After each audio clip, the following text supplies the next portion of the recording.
지난 27편까지는 조직신학에서 잃어버린 연결고리, 이스라엘론의 저자 아놀드 G. 프루첸바움 박사가 오늘날 기독교계의 4대 학파 중에 3대 학파인 언약무천년주의, 언약후천년주의, 언약전천년주의의 이스라엘론에 관하여 비평한 논문을 실었습니다. 이제 28편부터는 4대 학파 중에 세대주의의 이스라엘론에 관한 아놀드 박사의 논문 내용을 제시할 것입니다. 오늘날 기독교계에서 정통이라고 주장하는 교단 대부분은 대체로 언약무천년주의 교리를 지지하고 따르며 언약후천년주의와 언약전천년주의와 세대주의 교리를 따르는 교파는 소수에 불과합니다. 교회와 이스라엘이 동일하다는 전제로 세워진 은혜언약을 기반으로 하는 언약신학의 3대 학파는 장차 지상 재림하실 메시아께서 이스라엘과 함께 1000년간 통치할 왕국이 계시된 요한계시록의 예언을 영적으로 우화적으로 해석하여 하나님의 택함을 받은 이스라엘 민족과 국가를 약화시켰습니다. 성경 주석에서 이스라엘론을 약화시키거나 제외하면 올바른 성경 지식을 얻을 수 없습니다. 구원받은 신자들이 이스라엘론에 관한 지식이 부족하면 구원을 완성하는 성경의 참된 진리의 말씀을 믿는 하나님을 아는 지식에 이르지 못할 수 있습니다. 성경에 관하여 정의한다면 창조자 하나님과 하나님의 택함을 받은 백성, 즉 아브라함과 이삭과 야곱의 육체의 자손인 이스라엘 유대인과 맺은 언약, 즉 아브라함 언약, 팔레스타인 언약, 모세 언약, 다윗 언약, 새 언약이 세계 역사에서 성취되는 연대기를 예언한 문서입니다. 새 언약은 하나님께서 아브라함과 맺은 약속들이 점진적으로 이스라엘의 유대인, 그리고 이방인에게까지 확대된 언약입니다. 우리는 지금 새 언약을 성취하고 있는 교회 시대의 끝에 서 있습니다. 교회 시대가 끝나는 동시에 시작되는 7년 대환란이 끝나면 새 언약 예언의 정점인 천년왕국이 세워질 것입니다. 아놀드 박사는 세대주의의 이스라엘론에서 아브라함의 언약이 팔레스타인 언약, 모세 언약, 다윗 언약, 새 언약으로 점진적으로 확대되고 성취되는 과정의 연대기를 보여줍니다. 특히 택함을 받은 유대인의 독특함을 보여줍니다. 그리고 새 언약에서 교회를 구성하는 신자들, 즉 영적인 축복을 받아 구원받은 이방인 신자와 영적 이스라엘, 갈라디아서 6장 16절이라고 하는 구원받은 유대인 신자를 모두 동일시하지 않고 명확하게 구별합니다. 1948년 5월 14일, 약 2000년 전 로마 제국에 의해 멸망한 이스라엘이 약속의 땅 팔레스타인에서 국가를 재건한 것은 결코 역사의 우연이 아닙니다. 46편 9장 세대주의의 이스라엘론, C. 이스라엘의 미래, 2. 휴거와 대환란, A. 14만 4천의 유대인과 이스라엘의 남은 자, B. 요한계시록 12장의 여인, 2. 휴거와 대환란. 라이리는 대환란의 시작을 논의할 때 이스라엘론을 도입합니다. 세대주의 이스라엘론에서는 이스라엘이 예언 계획의 각 측면에서 어떤 역할을 하는지 면밀하게 설명하는 것이 중요합니다. 휴거의 문제에서 세대주의는 전천년주의적입니다. 이 때문에 전천년주의자 대부분은 휴거가 환란을 시작할 것이라고 가정했습니다. 라이리가 지적했듯이 꼭 그럴 필요는 없습니다. 휴거가 환란 전이라고 말하는 것은 환란 직전에 온다는 것을 의미하지 않습니다.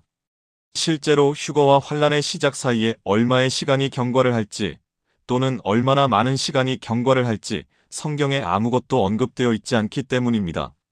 환란의 시작점은 이스라엘과 적그리스도 사이의 7년 언약 체결입니다. 적그리스도가 유럽연합의 지도자로 분류하는데 모두가 동의하지 않겠지만 요점은 정확합니다. 이스라엘과 적그리스도 사이에 7년 언약이 체결되어야만 환란이 시작될 수 있습니다. 그런 의미에서 이스라엘은 환란의 시작에 중요한 역할을 합니다. 그 시점에 하나님께서 다시 한번 특별한 방법으로 자기 백성인 유대인과 거룩한 도성 예루살렘으로 관심을 돌리실 것입니다. 이 언약이 맺어지면 어떻게든 이스라엘의 안전이 보장될 것이기 때문에 이스라엘의 전망은 밝아 보일 것입니다. 하지만 환란이 계속됨에 따라 모든 것이 바뀔 것입니다. 휴거를 다루면서 펜테코스트는 전천년주의적 입장을 옹호합니다. 펜테코스트의 증거 중에는 이스라엘과 교회 사이의 구별이 있습니다.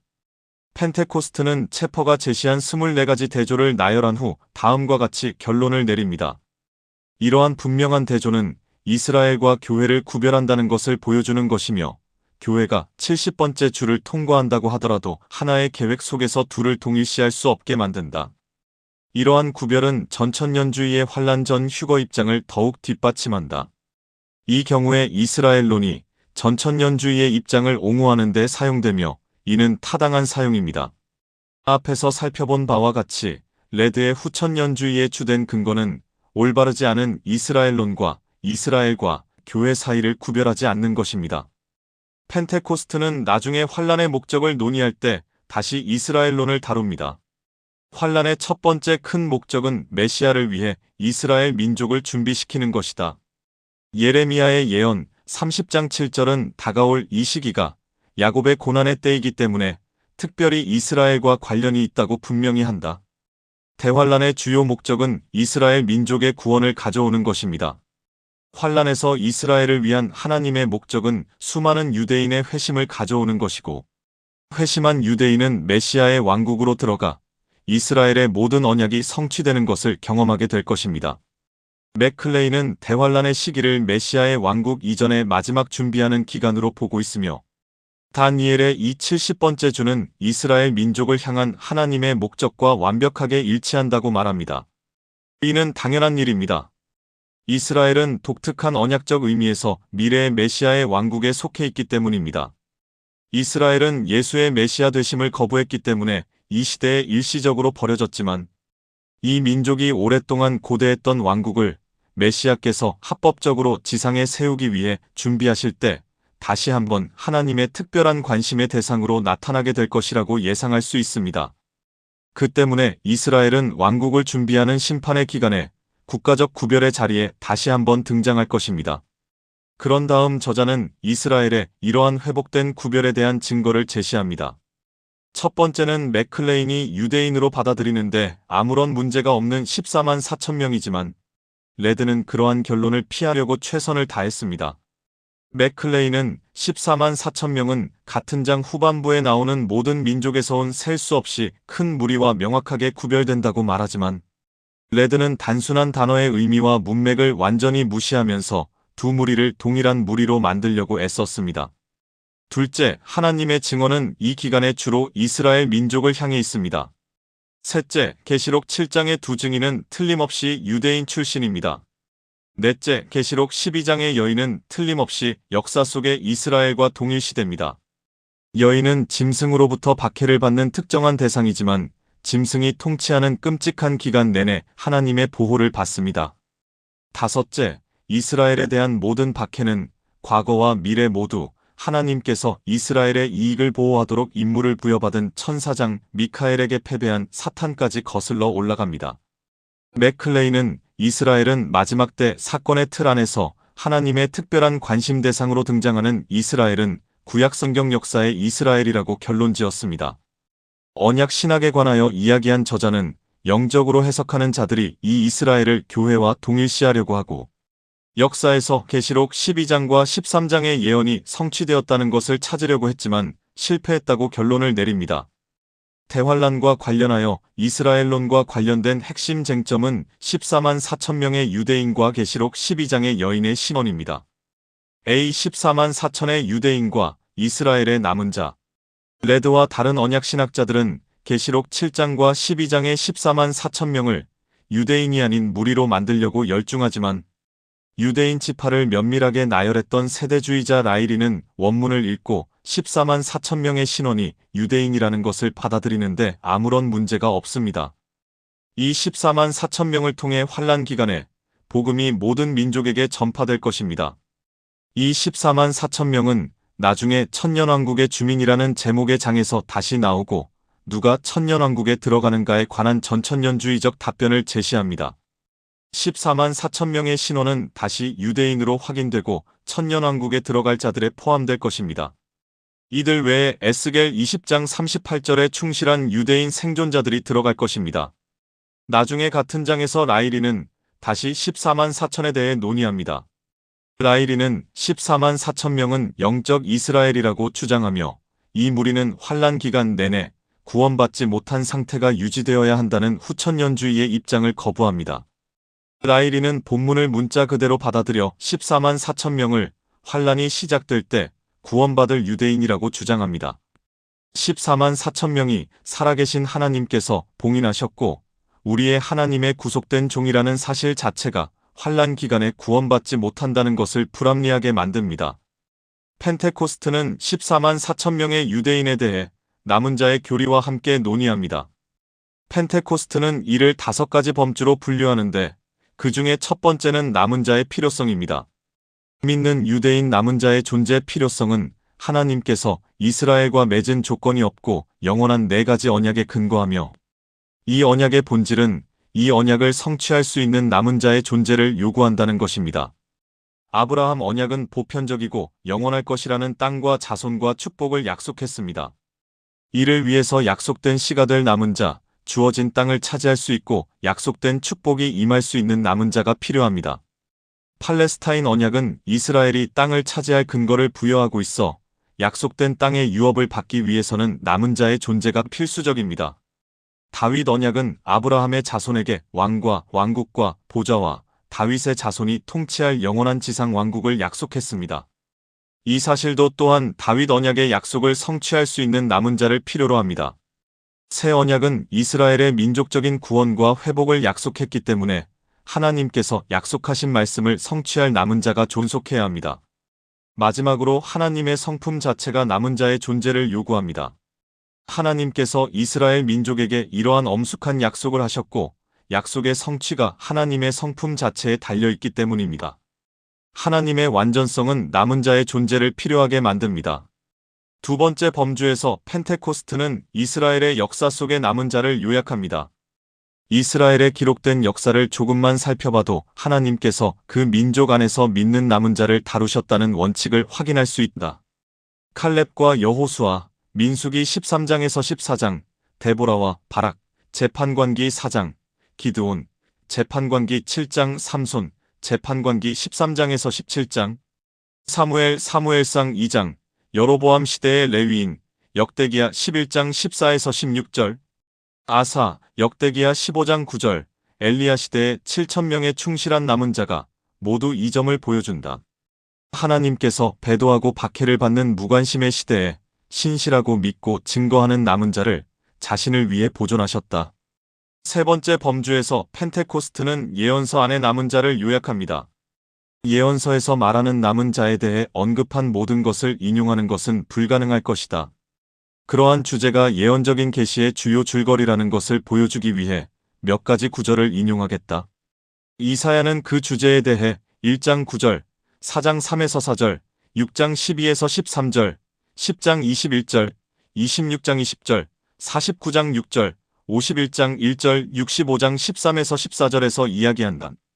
26장, 33장, 35장, 65장과 같은 장은 전체를 이 주제에 할애한다. 예레미야는 예레미야 15장 11절, 33장 25에서 26절, 44장 28절과 같은 구절에서 동일한 주제를 따른다. 30장부터 33장까지의 전체 구절은 남은 자의 존재에 근거하고 있다. 에스겔은 14장 22절, 20장 34에서 38절, 37장 21에서 22절과 같은 구절에서 이 주제를 언급하고 있다. 이 주제는 다른 예언서에서도 다시 등장한다. 호세아 3장 5절, 아모스 9장 11에서 15절, 스가랴 13장 8에서 9절, 말라키 3장 16에서 17절. 네 번째 범주에서 저자는 신약 성경의 남은 자를 요약합니다. 펜테코스트는 복음 시대에도 민족 안에 예비된 믿는 무리인 특별한 유대인 남은 자가 있었다고 단언합니다. 이스라엘의 남은 자는 항상 이스라엘 밖에 있지 않고 안에 있었다는 것을 깨닫는 것이 중요합니다. 침례인 요한과 예수님, 12사도와 70인 제자의 사역은 모두 이스라엘이라는 한 국가에 국한되어 있었고 왕국은 이스라엘에만 제시되었습니다. 그러나 또한 하나님께서 그리스도의 지상 사역 내내 그 당시 존재했던 남은 자를 다루고 계셨다는 것도 사실입니다. 하지만 펜테코스트는 이스라엘 현재의 신학을 발전시키는 데 있어 세대주의의 지속적인 약점을 드러냅니다. 펜테코스트는 예수의 메시아 되심을 거부한 이후부터 대환란까지 이스라엘 민족의 남은 자를 언급하는 것은 불가능하다라고 말합니다. 하지만 로마서 11장이 매우 분명하게 밝히고 있듯이 이것은 사실이 아닙니다. 펜테코스트는 그리스도의 몸 안에서 모든 민족의 구별은 사라진다고 선언하지만 성경 어디에도 이것을 가르치지 않습니다. 성경이 유대인도 헬라인도 없다 라고 가르치는 모든 맥락에서 사람이 어떻게 구원을 받는지를 이야기하고 있기 때문입니다. 펜테코스트는 자신의 저작 초기에 유대인 신자와 이방인 신자 사이에 여전히 구별이 있음을 보여주었기 때문에 일부는 그러한 선언적인 진술로 본문을 훨씬 뛰어넘었습니다. 펜테코스트는 구원받은 유대인 모두가 민족적인 관계로 구원받은 것이 아니고 믿는 자의 몸 안에서 그리스도와 맺는 관계로 구원받는다는 점에서 맞습니다. 하지만 요점은 신자가 된 유대인은 이방인이 더 이상 이방인이 아닌 것처럼 민족성과 유대인다움을 잃어버리지 않는다는 것입니다. 오늘날 하나님께서 특별히 다루시는 이스라엘의 지속적인 남은 자는 없다 라는 저자의 선언은 정말로 잘못된 결론입니다. 갈라디아서 6장 15에서 16절에 하나님의 이스라엘인 이스라엘의 남은 자는 항상 존재합니다.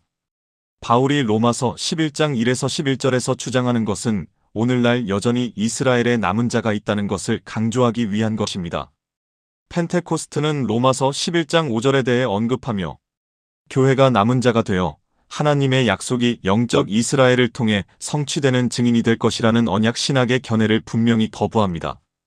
그러함에도 불구하고 로마서 11장은 이 은혜의 시대에 유대인의 남은 자에 대해 이야기하고 있고 이스라엘의 남은 자는 항상 이스라엘 민족 중의 일부이고 분리되어 있지 않습니다. 요점은 오늘날에도 여전히 이스라엘의 남은 자가 있다는 것입니다. 사실 모든 유대인 신자는 교회에 속해 있지만 여전히 이스라엘에 속해 있습니다. 유대인 신자와 이스라엘의 남은 자만 하나님의 이스라엘을 구성하기 때문입니다. 펜테코스트가 주장하는 입증되지 않은 이러한 진술은 현재의 이스라엘과 관련된 이스라엘론이 제대로 발전하지 못했음을 반영합니다. 다섯 번째 범주에서 펜테코스트는 계시록의 남은 자를 광범위하게 다룹니다. 펜테코스트는 계시록의 남은 자에 대해 논의를 시작하면서 로마서 11장에 나오는 바울이 언급한 것을 말합니다.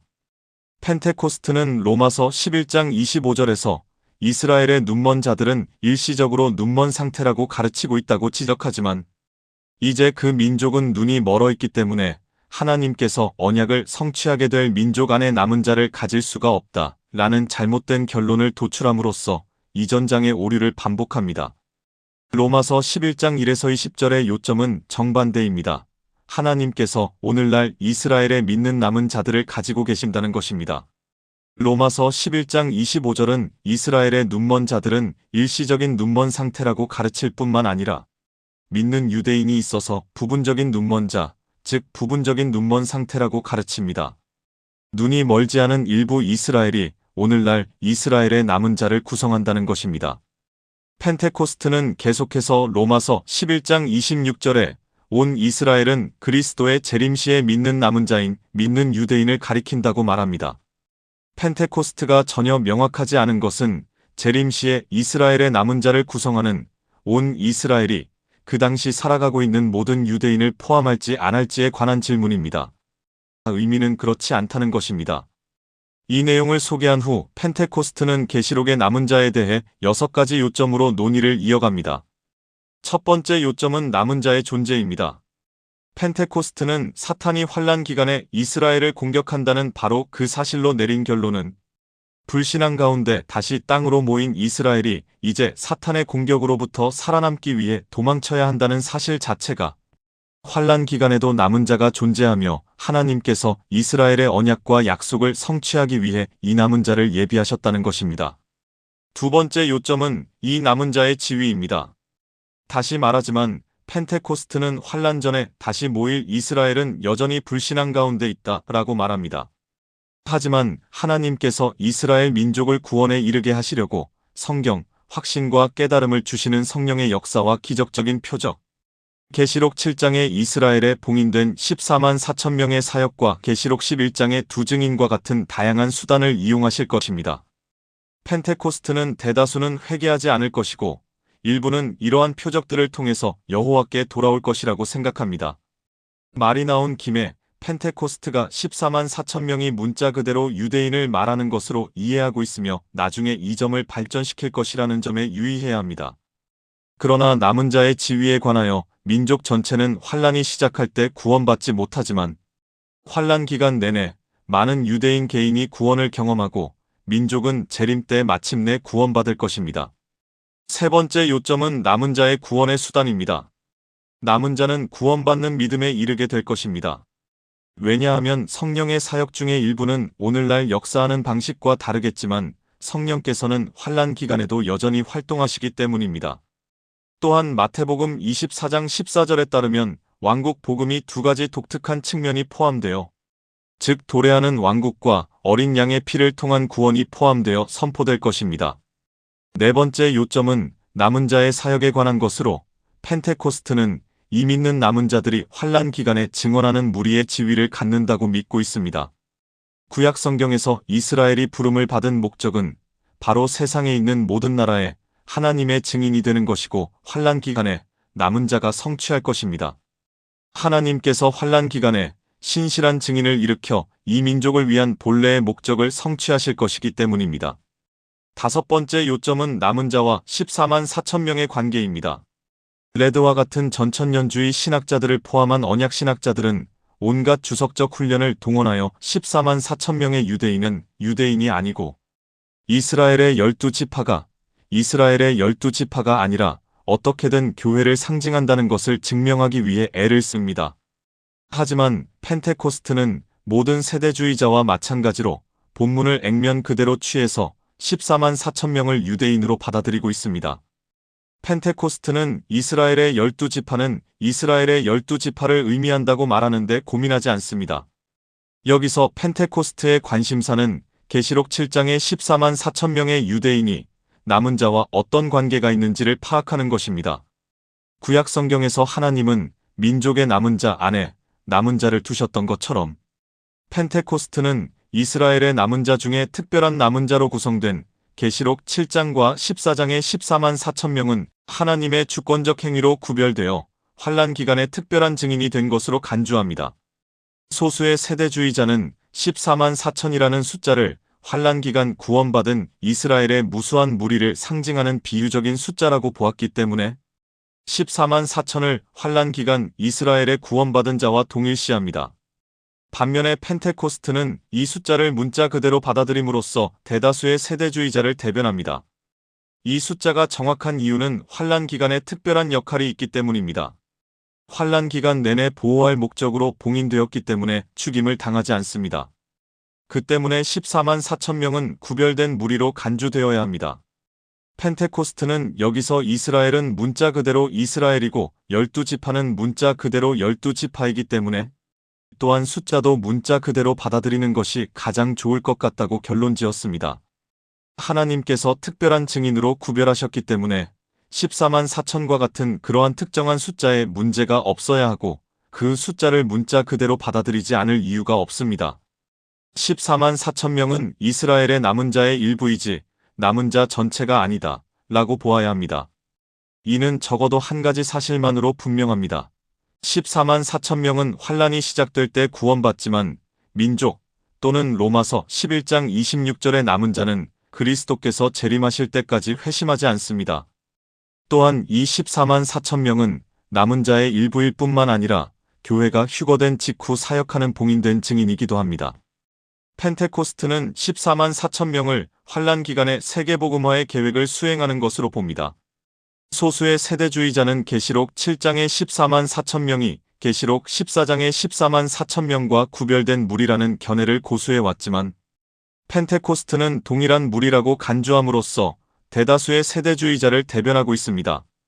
7장과 14장의 14만 4천 명을 구별하려면 그중 하나는 영적으로 해석하는 것을 요구하기 때문에 문자 그대로의 해석을 고수하고 동일시하는 것이 더 현명합니다. 계시록 7장의 14만 4천 명은 대환란이 시작되기 전에 구별되고 환란 기간이 시작될 때 봉인됩니다. 무수히 많은 이방인이 이 무리의 사역으로 구원의 지식에 이르러 구원받게 됩니다. 계시록 14장에서는 동일한 14만 4천 명이 메시아의 왕국에서 메시아와 함께 있는 것으로 간주됩니다. 이 14만 4천 명의 유대인을 첫 열매라고 부르는데 1000년간 지상 천년왕국에 거주하기 위해 들어올 환란 기간 수확한 첫 열매라는 의미입니다. 14만 4천 명은 더 많은 유대인이 구원받는 믿음에 이르게 하는 첫 열매입니다. 여섯 번째 논점은 남은 자의 운명에 관한 것입니다. 남은 자의 독특한 운명은 그들의 메시아가 다윗의 보좌에서 그들을 다스리게 될 메시아의 왕국입니다. 펜테코스트는 약속은 하늘의 것이 아니라 땅의 것이고 천년왕국에서 성취될 것이라고 결론지었습니다. 요한계시록 12장의 여인. 언약 신학은 여인을 교회와 동일시하려고 노력합니다. 펜테코스트는 세대주의적 견해를 제시합니다. 펜테코스트는 두 가지 이유로 이 여인이 교회를 상징한다는 언약 신학의 견해를 거부합니다. 첫째, 이 견해는 해석의 우화적 원리에 기초하고 있으며, 둘째, 메시아가 교회를 낳은 것이 아니라 교회가 메시아를 낳았다는 의미에서 시대착오적이라는 점입니다. 세대주의의 견해는 이 여인이 이스라엘 민족을 상징한다는 것입니다. 펜테코스트는 이 견해에 대해 10가지 이유를 제시하지만 모두 동일한 비중을 가지는 것은 아닙니다. 첫째, 문맥상 요한은 이스라엘 민족을 다루고 있습니다. 둘째, 구약 성경에서 해와 달과 별은 이스라엘을 지칭하기 위해 사용합니다. 펜테코스트는 몇 가지 예를 인용하지만 가장 중요한 것은 계시록 12장의 실제 배경이 되는 창세기 37장입니다. 이것은 여인의 신원을 확인해주는 가장 결정적인 증거이며 실제로 가장 중요한 유일한 증거일 수 있습니다. 셋째, 숫자 12인데 이스라엘의 12지파를 나타낼 뿐만 아니라 성경에서 정부의 숫자로 사용하기도 합니다. 여인은 하나님의 지상 정부를 상징하고 이스라엘은 하나님께서 그 목적으로 지정한 도구이기 때문에 이 여인의 신원은 이스라엘로 확인되어야 합니다. 넷째, 여인이라는 용어는 구약 성경에서 이스라엘 민족을 지칭하는데 자주 사용합니다.